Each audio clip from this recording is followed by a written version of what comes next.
بسم اللہ الرحمن الرحیم جی، شمال نیوز کا میں شکر گزار ہوں جس نے مجھے موقع دیا ہے کہ میں اپنا میسیج ریکارڈ کراؤں کے پی کے بار کونسل کے الیکشنز کے حوالے سے۔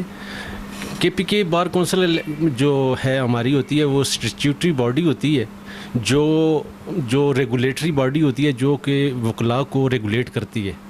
تو اس بارے میں الیکشن ہو رہے ہیں ہمارے، جو کہ غازی سے لے کے کوہستان تک جو ہمارے جو ممبرز ہیں وہ جو ہزارہ ڈویژن کے ہوتے ہیں وہ ادھر سے الیکٹ ہوتے ہیں۔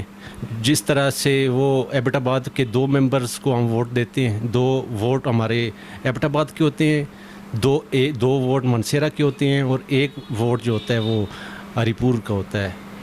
تو اس کے بارے میں بڑی گہما گہمی آج کل چل رہی ہے، تو سارے وکلاء جو ہیں وہ اس میں بڑے انٹرسٹڈ ہوتے ہیں۔ یہ جو کے پی کے بار کونسل کے جو الیکشنز ہیں اس میں جو جتنے بھی وکلاء ہیں جو لوور کورٹ کے ہائی کورٹ کے وکلاء سارے مل کے ووٹ دیتے ہیں۔ تو میرا خیال ہے کہ تقریباً 3200 کے قریب ہمارے جو ووٹر ہیں جو کہ غازی سے لے کے کوہستان تک ہیں۔ تو میرا یہی میسیج ہے۔ Thank you very much.